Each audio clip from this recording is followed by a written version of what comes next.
Hello guys, welcome to my channel. So இன்றைக்கி நம்ம என்ன பார்க்க போகிறோம் அப்படின்னா, ஒரு புது சீரீஸ் தான் வந்து ஸ்டார்ட் பண்ண போகிறோம். இது பார்த்திங்க அப்படின்னா வேத வியாசர் எழுதிய மகாபாரதம் தான் வந்து நான் உங்களுக்கு வந்து சொல்ல போகிறேன். ஸோ அந்த மகாபாரதம் ஃபுல் ஸ்டோரியுமே வந்து படித்து உங்களுக்கு வந்து சிம்பிளிஃபைடாக வந்து நான் வந்து சொல்ல போகிறேன். ஒவ்வொரு சாப்டராக வந்து உங்களுக்கு வந்து எக்ஸ்பிளைன் பண்ண போகிறேன். ஸோ அந்த சீரீஸ் தான் வந்து இன்றைக்கி வந்து ஸ்டார்ட் பண்ண போகிறேன். இன்றைக்கி வந்து ஃபஸ்ட்டு சாப்டர் வந்து பார்த்துடலாம். இன்றைக்கி வந்து நம்ம பார்க்க போகிறது சாப்டர் என்ன அப்படின்னா, வேதவியாசர். யார் இந்த வேதவியாசர் அப்படிங்கிறது தான் வந்து நம்ம இன்றைக்கி வந்து பார்க்க போகிறோம். மகாபாரதமை வந்து எழுதினவர் தான் வேதவியாசர் அப்படின்னு வந்து நமக்கு வந்து தெரியும். ஆக்சுவலி வந்து அவர் எழுதலை, அவர் சொல்ல சொல்ல வந்து இது எழுதினது யார் அப்படின்னா விநாயகர் தான். ஸோ அவரோட பேர் என்ன அப்படிங்கிறது வந்து பார்த்தலாம். அவருக்கு வந்து மொத்தம் வந்து 3 பேர் வந்து இருக்குது. வேதவியாசர் அப்படிங்கிறது வந்து காமனான ஒரு பேர். எதுக்கு அப்படின்னா, அவர் தான் வந்து இந்த 4 வேதங்களை வந்து தனியாக பிரித்து வந்து எழுதியிருக்கார் அவர். ஸோ அதனால் வந்து அவருக்கு வந்து வேதவியாசர் அப்படிங்கிற பேர் வந்து வந்திருக்கு. அவர் ஒரு ரிஷி அப்படின்னு வந்து சொல்லலாம்.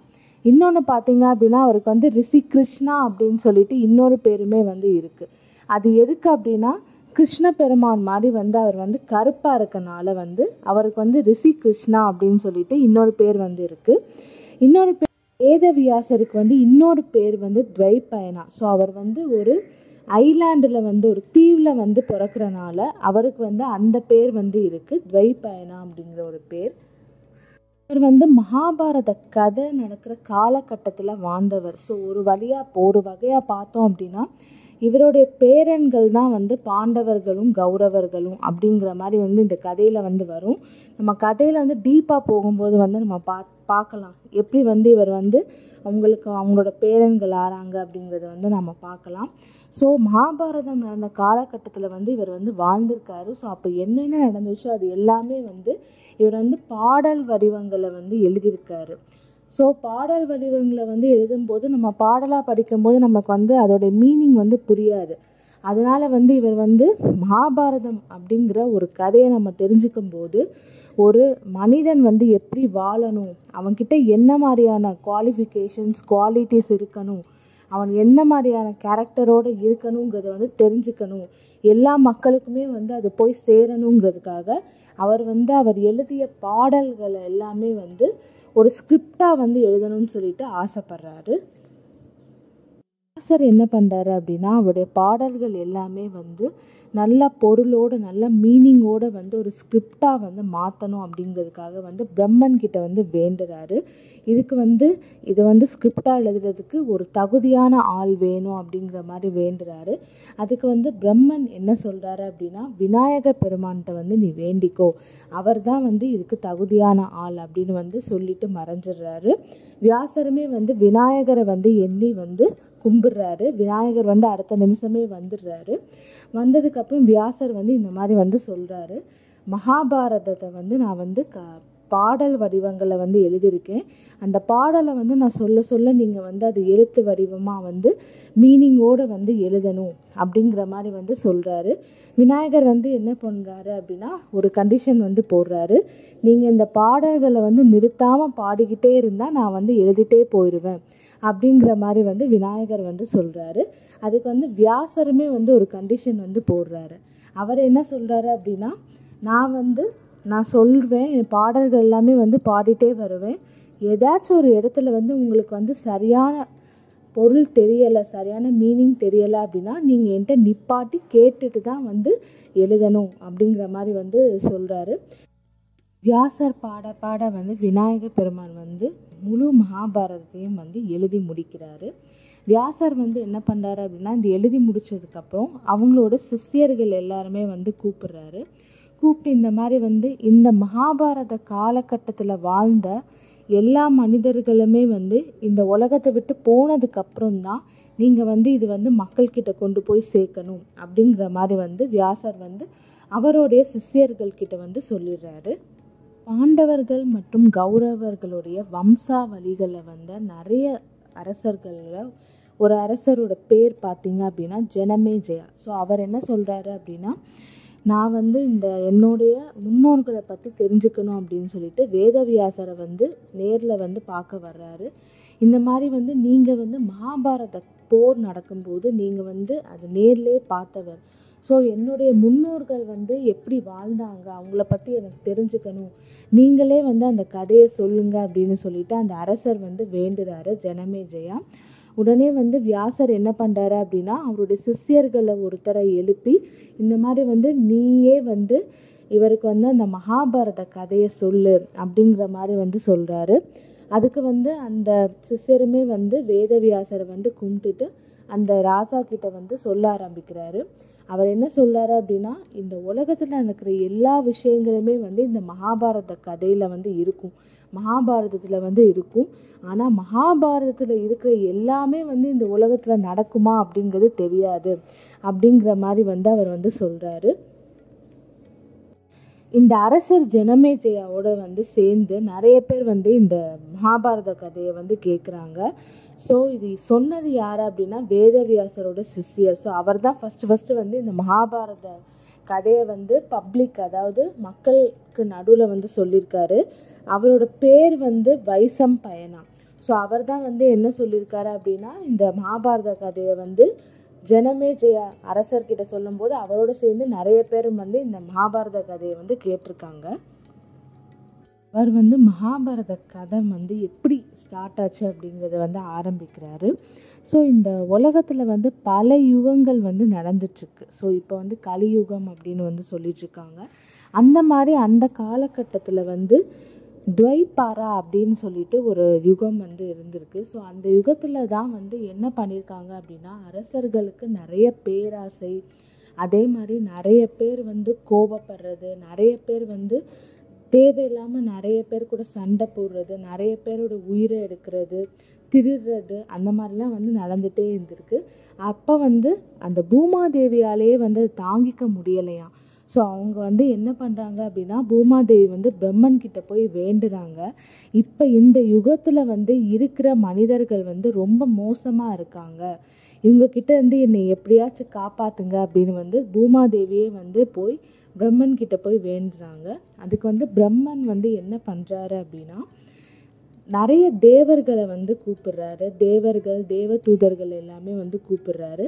நீங்கள் எல்லாமே வந்து இந்த உலகத்தில் வந்து ஒரு மனிதர்களாக வந்து பிறக்கணும், பிறந்து இந்த உலகத்தில் நடக்கிற எல்லா அநியாயத்தையுமே வந்து நீங்கள் வந்து எப்படியாச்சும் சரி செய்யணும் அப்படின்னு சொல்லிட்டு பிரம்மன் வந்து சொல்கிறாரு. அந்த தேவர்கள் எல்லாருமே வந்து சரி அப்படின்னு சொல்லிட்டு நிறைய பேர் வந்து மகரிஷிஸாக வந்து பிறக்கிறாங்க, சில பேர் வந்து ராஜாக்களாக வந்து பிறந்துடுறாங்க. அவங்க அது மட்டும் இல்லாமல் வைகுண்டத்துக்கு நேராக போய் பெருமாள் கிட்ட வந்து வேண்டுறாங்க. ஸோ நீங்கள் வந்து அவதாரம் எடுக்க வேண்டிய காலம் வந்து வந்துருச்சு, நீங்கள் வந்து ஒரு அவதாரமாக எடுத்து இந்த உலகத்தில் நடக்கிற எல்லா அநியாயங்களையும் வந்து சரி செய்யணும் அப்படின்னு சொல்லிட்டு அந்த தேவர்கள் எல்லாமே வந்து வேண்டுறாங்க. தேவர்கள் எல்லாருமே வந்து வேண்டுனால தான் வந்து பெருமாள் வந்து என்ன பண்ணுறாரு அப்படின்னா மகாபாரதம் நடக்கிற யுகத்தில் வந்து கிருஷ்ணராக வந்து அவதாரம் எடுத்து வர்றாரு. மகாபாரதா அப்படின்னு வந்து சொல்கிறோம் இல்லையா, இந்த பாரதா அப்படிங்கிற இந்த வம்சம், பரதா அப்படிங்கிற வம்சம் வந்து எங்கேருந்து தொடங்குது அப்படின்னா மனு அப்படிங்கிற ஒரு ராஜாலேருந்து தான் வந்து தொடங்குது. அவர் யார் அப்படின்னா அதித்தி அப்படிங்கிறவங்களுடைய பேரன். யார் இந்த அதித்தி அப்படின்னா எல்லா தேவர்களுக்குமே வந்து அவங்க தான் வந்து தாய். ஸோ அவங்களோட வம்சங்கள் வந்து தொடங்கிட்டே வருது. அவங்களுக்கு அப்புறம் நிறைய அரசர்கள் வந்து வர்றாங்க. அதில் வந்து நமக்கு வந்து தெரிஞ்ச ஒரு ஃபேமஸான ஒரு அரசர் யார் அப்படின்னா துஷ்யந்தா. துஷ்யந்தா யார் அப்படின்னா அவர் தான் வந்து பரதனுடைய அப்பா. அதாவது ரீசெண்டாக ஒரு மூவி வந்து ரிலீஸ் ஆகிருக்கும் சகுந்தலம் அப்படின்னு சொல்லிட்டு, காளிதாசர் ஒரு புக்கு வந்து எழுதியிருப்பார். அதை பேஸ் பண்ணி மூவி வந்து எடுத்திருப்பாங்க. சமந்தா வந்து ஹீரோயினாக வந்து அதில் வந்து ஆட் பண்ணியிருப்பாங்க. ஸோ ஆக்சுவலி வந்து இந்த பரதா வம்சத்தில் வந்து ரொம்ப பெரிய அரசர் யார் அப்படின்னா இந்த துஷ்யந்தா தான். ஸோ அவரோட இதுலேருந்து தான் வந்து இந்த மகாபாரத கதையே வந்து ஸ்டார்ட் ஆகுது. அவரோட கதை வந்து நம்ம டீப்பாக பார்க்க வேணாம், ஜஸ்ட் அவுட்லைனாக பார்த்துட்டு அதுக்கப்புறம் மகாபாரத கதைக்குள்ளே வந்து நம்ம உள்ளே போயிடலாம். காளிதாசர் எழுதிய சகுந்தலமும் மகாபாரதத்தில் வந்து வேதவியாசர் சொன்ன சகுந்தலம் அதோட கதை வந்து கொஞ்சம் டிஃப்ரெண்ட்டாக இருக்கும். அதனால் வந்து நம்ம இது வந்து அவுட்லைன் மட்டும் பார்த்துட்டு போயிடலாம். இந்த துஷ்யந்தர் அரசர் வந்து என்ன பண்ணுறாரு அப்படின்னா ஒரு முனிவர் கண்வா அப்படிங்கிற ஒரு முனிவரை வந்து பார்க்கறதுக்காக வர்றாரு. பார்த்தா வந்து அப்போ வந்து அவர் வெளியே போயிருக்காரு. அவரோட வீட்டில் வந்து அவரோட மகள் மட்டும்தான் வந்து இருக்காங்க. அவங்களோட மகளோட பேர் வந்து சகுந்தலா. அவங்கள பார்த்ததுக்கப்புறம் வந்து இந்த துஷ்யந்தாக்கு வந்து ரொம்ப பிடிச்சி போயிடுது. அவங்கக்கிட்ட வந்து நீ என்னை கல்யாணம் பண்ணிக்கிறியா அப்படின்னு வந்து அவர் வந்து கேட்குறாங்க. அதுக்கு வந்து சகுந்தலா வந்து என்ன சொல்கிறாங்கன்னா, எங்கள் அப்பா வெளியே போயிருக்காரு, அவர்கிட்ட சொல்லுங்கள், அவர் வந்து ஓகே சொன்னால் நான் கல்யாணம் பண்ணிக்கிறேன் அப்படின்னு வந்து சொல்லிடுறாங்க. ஆனால் வந்து துஷ்யந்தா வந்து என்ன சொல்கிறாருன்னா, நம்ம வந்து உனக்கும் எனக்கும் பிடிச்சிருந்துச்சு அப்படின்னா நம்ம ஏன் வேறு யாருக்கிட்டையாச்சும் கேட்கணும், நம்ம வந்து காந்தர்வ திருமணம் பண்ணிக்கலாம் அப்படின்னு வந்து சொல்கிறாங்க. காந்தர்வ திருமணம்னா லவ் மேரேஜ் அப்படின்னு வந்து நம்ம வந்து மென்ஷன் பண்ணியிருப்போம், பழைய புக்ஸ்லலாம் அப்படி தான் சொல்லியிருப்பாங்க. ஸோ அந்த மாதிரி நம்ம பண்ணிக்கலாம் அப்படிங்கிற மாதிரி வந்து சகுந்தலா கிட்ட வந்து சொல்கிறாரு. அதுக்கு வந்து அவங்க என்ன சொல்கிறாங்க அப்படின்னா, சரி நான் ஒத்துக்கிறேன், ஆனால் வந்து ஒரு கண்டிஷன் அப்படிங்கிற மாதிரி வந்து அவங்க சொல்கிறாங்க. என்ன அப்படின்னா, நீங்களும் நானும் ஒன்றா சேர்ந்ததுக்கப்புறம் நமக்கு பிறக்க போகிற அந்த குழந்தை தான் அடுத்த அரசராக, உங்களுக்கு அப்புறம் அடுத்த அரசராக வரணும் அப்படிங்கிற மாதிரி வந்து சகுந்தலா வந்து சொல்லிடுறாங்க. அதுக்கு வந்து துஷ்யந்தாவும் சரி அப்படின்னு சொல்லிட்டு 2 பேருமே வந்து காந்தர்வ திருமணம் வந்து பண்ணிக்கிறாங்க. அதுக்கப்புறம் துஷ்யந்தா என்ன பண்ணுறாரு அப்படின்னா, நான் வந்து ஒரு நாளைக்கு வந்து உன்னை வந்து என்னோட அரசவைக்கு வந்து கூட்டிகிட்டு போயிடுறேன் ராணியா அப்படின்னு வந்து சொல்லிட்டு அங்கேருந்து கிளம்பிடுறாரு. வெளியே போயிருந்த அந்த கண்வா முனிவர் வந்து திரும்ப வந்து வீட்டுக்கு வந்துடுறாரு. வந்ததுக்கப்புறம் அவரோட ஞான திருஷ்டியில் வந்து என்னெல்லாம் நடந்துச்சு அப்படிங்கிறத வந்து தெரிஞ்சுக்கிட்டு அவரோட பொண்ணை வந்து பிளஸ் பண்ணுறாரு. உனக்கு வந்து பிறக்க போகிற பையன் வந்து இந்த உலகத்திலே மிகப்பெரிய அரசனாக வந்து விளங்குவான் அப்படின்னு வந்து பிளஸ் பண்ணிடுறாரு. அதுக்கப்புறம் கொஞ்ச நாள் கழித்து அவங்க ப்ரெக்னென்ட் ஆகிறாங்க. ஸோ அவங்களுக்கு வந்து ஒரு அழகான ஆண் குழந்தை வந்து பிறக்குது. அவங்க வந்து அந்த ஆசிரமத்திலே தான் வந்து இருக்காங்க. அந்த ஆண் குழந்தைக்கு வந்து ஒரு 16 வயசு ஆனதுக்கப்புறம் அவர் என்ன பண்ணுறாரு அப்படின்னா, அந்த முனிவர் வந்து என்ன பண்ணுறாரு அப்படின்னா, அவங்களோட சிஷ்யர்களை எல்லாமே கூப்பிட்டு, இந்த மாதிரி வந்து இப்போ வந்து டைம் வந்துருச்சு, சகுந்தலா அதுக்கப்புறம் அவருடைய பையன் 2 பேருமே வந்து துஷ்யந்தா அப்படிங்கிற அந்த அரசர்கிட்ட கொண்டு போய் சேர்த்துருங்க அப்படிங்கிற மாதிரி வந்து அவர் சொல்லிடுறாரு. இவங்களும் என்ன பண்ணுறாங்க அப்படின்னா, சகுந்தலத்தையும் அவங்களுடைய பையனான பரதர் 2 பேரையும் வந்து என்ன பண்ணுறாங்க அப்படின்னா, அவங்க துஷ்யந்தா அப்படிங்கிற அந்த அரசரோட அரசவைக்கு வந்து கூட்டிகிட்டு போகிறாங்க. அந்த அரசவைக்கு போனதுக்கப்புறம் அவரோட சிஷ்யர்கள் எல்லாருமே வந்து சகுந்தலா அவரோட பையனையும் வந்து அவங்கக்கிட்ட வந்து துஷ்யந்தா அரசர்கிட்ட சேர்த்துட்டு வந்துடுறாங்க. திரும்ப சகுந்தலா வந்து என்ன சொல்கிறாங்க அப்படின்னா, துஷ்யந்தா கிட்ட இந்த மாதிரி வந்து உங்களுக்கும் எனக்கும் வந்து பிறந்த பையன் இவன், ஸோ இப்போ வந்து இவன் பெரிய பையன் ஆகிட்டான், உங்களுக்கு அப்புறம் நீங்கள் வந்து சொன்ன மாதிரி இவன் வந்து அரசனாகணும் அப்படிங்கிற மாதிரி வந்து சொல்கிறாங்க. அதுக்கப்புறம் வந்து துஷ்யந்தா என்ன பண்ணுறாரு அப்படின்னா, சகுந்தலாவை பார்த்து நீ யாருன்னே எனக்கு தெரியாது, இதுக்கு முன்னாடி நான் உன்னை பார்த்ததே இல்லை அப்படிங்கிற மாதிரி வந்து அவர் வந்து சொல்கிறாரு. சகுந்தலா வந்து எவ்வளோ சொன்னாலுமே வந்து அவர் வந்து கேட்கவே மாட்டேங்கிறாரு துஷ்யந்தா. அதுக்கப்புறம் மேலேருந்து வந்து ஒரு ஒளி வந்து வருது. ஸோ வானத்துலேருந்து இந்த மாதிரி வந்து நிஜமாலே வந்து சகுந்தலா வந்து உன்னோட ஒய்ஃப் தான், உங்கள் 2 பேருக்கும் வந்து பிறந்த குழந்தை தான் வந்து இந்த குழந்தை அப்படிங்கிற மாதிரி வந்து ஒரு தேவ ஒளி வந்து வருது வானத்துலேருந்து. அதை கேட்டதுக்கப்புறம் துஷ்யந்தா வந்து சகுந்தலா வந்து ஆமாம் நீ என்னோடய ஒய்ஃப் தான், இது என்னோடய பையன்தான் அப்படின்னு சொல்லிட்டு 2 பேருமே வந்து அக்செப்ட் பண்ணுறாங்க. ஸோ அந்த அரசர் தான், அவங்க 2 பேருக்கும் வந்து பிறந்த குழந்தை தான் பரதர். ஸோ இந்த பரதரோட வம்சமில் 14வது அரசராக வந்து பிறக்கிறவர் தான் வந்து சாந்தனு. ஸோ சாந்தனு மகாராஜா அப்படிங்கிற ஒரு ராஜா கதையிலேருந்து தான் வந்து இந்த மகாபாரத ஸ்டோரியே வந்து கம்ப்ளீட்டாக வந்து ஸ்டார்ட் ஆகுது. ஸோ இந்த பரதரோடைய வம்சமில் 14வது அரசராக வரவர் தான் இந்த சாந்தனு அப்படிங்கிற ஒரு மகாராஜா. வந்து வேத வியாசர் வந்து எப்படி பிறக்கிறாரு அப்படிங்கிறத வந்து அந்த கதையை வந்து பார்த்துடலாம். ஸோ உபாரிச்சரா அப்படிங்கிற ஒரு அரசர், அவர் யார் அப்படின்னா செடி நாட்டுடைய அரசர். அவருக்கு வந்து இந்திரன் வந்து ஒரு ரதத்தை வந்து பரிசளிக்கிறாரு. ஸோ அந்த ரதத்தை வச்சு அவர் எப்போவுமே அவரோட வேலை என்ன அப்படின்னா, வானத்தில் வந்து சுற்றிக்கிட்டே வந்து இருப்பார். அப்படி சுற்றிக்கிட்டே இருக்கும்போது திடீர்னு வந்து அவரோட விதை வந்து கீழே வந்து விழுகுது. ஸோ அதை வந்து ஒரு பெரிய மீன் வந்து முழுங்கிடுது. ஸோ அதுக்கப்புறம் வந்து அந்த மீன் வந்து கொஞ்ச நாளில் வந்து கர்ப்பம் வந்து தரிக்குது. ஸோ அந்த மீனை வந்து ஒரு மீனவன் வந்து பிடிக்கிறான். பிடிச்சதுக்கப்புறம் அந்த மீனோட வயசு வயிற்றை வந்து கிழிச்சு பார்க்கும்போது அந்த வயிற்றில் வந்து 2 குழந்தைகள், 2 மனித குழந்தைகள் வந்து இருக்குது. ஒரு பையன் ஒரு பொண்ணு வந்து இருக்குது. ஸோ அந்த மீனவன் என்ன பண்ணுறான் அப்படின்னா, உபாரிச்சர் அந்த அரசர்கிட்ட போய் வந்து சொல்கிறான், இந்த மாதிரி வந்து 2 குழந்தைகள் இருந்துச்சு ஒரு மீனை வந்து கிழிக்கும் போது அப்படின்னு சொல்லிட்டு. அதில் வந்து அந்த அரசர் என்ன பண்ணுறாரு அப்படின்னா, ஆண் குழந்தையை வந்து எடுத்துக்கிட்டு அந்த ஆண் குழந்தையை வந்து அவரோட வாரிசாக வந்து அறிவிச்சிடுறாரு. பெண் குழந்தை மேலே வந்து ரொம்ப வந்து வாடை வந்து அந்த மீனோட வாடை வந்து வருது, ரொம்ப வந்து ஸ்மெல் வந்து வருது. அதுக்கு வந்து அரசர் என்ன பண்ணுறாரு அப்படின்னா, இந்த பெண்ணை வந்து நீ உன்னோட பொண்ணாக வந்து வளர்த்துக்கோ அப்படின்னு சொல்லிட்டு அந்த மீனவன்கிட்டே வந்து கொடுத்துட்றாரு. ஸோ அந்த பெண் யார் அப்படின்னா சத்தியவதி. ஸோ அவங்க தான் வந்து வேதவியாசருடைய அம்மா. இதோட வேலை என்ன அப்படின்னா படகோட்டுறது தான். ஸோ யமுனை நதி கரையில் வந்து என்ன பண்ணுவாங்க அப்படின்னா, அவங்க வந்து படகு ஓட்டிகிட்டு இருக்காங்க. ஒரு சைட்லேருந்து இன்னொரு சைடு வந்து யாராச்சும் போகணும் அப்படின்னா அவங்கள வந்து படகுல ஏற்றி அவங்க வந்து கொண்டு போய் விடுவாங்க.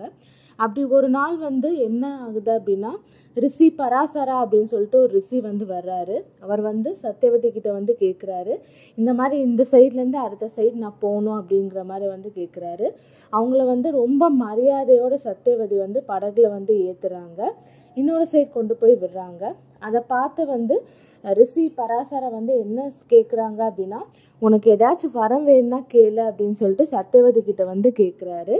அதுக்கு வந்து சத்தியவதி வந்து என்ன சொல்கிறாங்க அப்படின்னா, என்னோடய உடம்பு ஃபுல்லாக வந்து எப்போவுமே வந்து மீன் வாடை வந்து வந்துகிட்டே இருக்குது, ஏதோ ஒரு பேட் ஸ்மெல் வந்துகிட்டே இருக்குது. அந்த மீன் வாடை வந்து நல்ல வாடையாக வந்து மாறணும், ஸ்வீட் ஸ்மெல்லாக மாறணும், அந்த மாதிரி ஒரு வரம் வேணும் அப்படின்னு சொல்லிட்டு கேட்குறாங்க. உடனே அந்த ரிஷியுமே வந்து அந்த வரத்தை வந்து கொடுக்குறாரு. அதனால் வந்து சத்தியவதிக்கு வந்து இன்னொரு பேருமே வந்து இருக்குது. இன்னொரு பேர் என்ன அப்படின்னா காந்தவதி. ஏன்னா காந்தவதிங்கிறதுக்கு வந்து சான்ஸ்கிரிட்டில் மீனிங் பார்த்தீங்க அப்படின்னா ஸ்வீட் ஸ்மெல்னு அர்த்தம். ஸோ அவங்களுக்கு வந்து அவங்க உடம்புல இருக்க மீன் வாடை எல்லாமே வந்து போயிடுது. அது வரம் மட்டும் இல்லாமல் அந்த ரிஷி பராசரை வந்து இன்னொரு வரமே வந்து சத்தியவதிக்கு வந்து தர்றாரு. அவங்களுக்கு வந்து ஒரு குழந்தை வந்து தர்றாரு. அந்த குழந்தை பிறந்ததுக்கப்புறம் அந்த குழந்தை வந்து அதோட எனர்ஜியும் அதோட சக்தியை யூஸ் பண்ணி உடனே வந்து ஒரு பெரிய முனிவராக வந்து மாறுது. அந்த குழந்தை தான் வேதவியாசர். ஸோ இப்படி தான் வந்து வேதவியாசர் வந்து பிறக்கிறாரு. வேதவியாசர் வந்து பிறந்ததுக்கப்புறம் என்ன சொல்கிறாரு அப்படின்னா, அவங்களோட தாயான சத்தியவதி கிட்ட போய் என்ன சொல்கிறாரு அப்படின்னா, நீங்கள் வாழ்க்கையில் வந்து எந்த பிரச்சனை வந்தாலும் சரி, நீங்கள் வந்து என்னை ஒரு வாட்டி நினச்சிங்க அப்படின்னா உங்கள் முன்னாடி வந்து நான் நிற்பேன் அப்படிங்கிற மாதிரி வந்து சொல்லிட்டு வேதவியாசர் வந்து கிளம்பி போகிறாரு. சாப்டரில் வந்து நம்ம வேதவியாசரை பற்றி ஃபுல்லாக பார்த்துட்டோம். ஸோ அவரோட தந்தை யார், தாய் யார் அப்படிங்கிறத வந்து நம்ம பார்த்துட்டோம். அடுத்த சாப்டரில் வந்து நம்ம பீஷ்மரை பற்றி பார்க்க போகிறோம், அவரோட சபதத்தை பற்றியும் பார்க்க போகிறோம். தொடர்ந்து மகாபாரத கதையை வந்து கேட்குறதுக்கு நம்ம சேனல் லைக் பண்ணுங்கள், கமெண்ட் பண்ணுங்கள், சப்ஸ்கிரைப் பண்ணுங்கள்.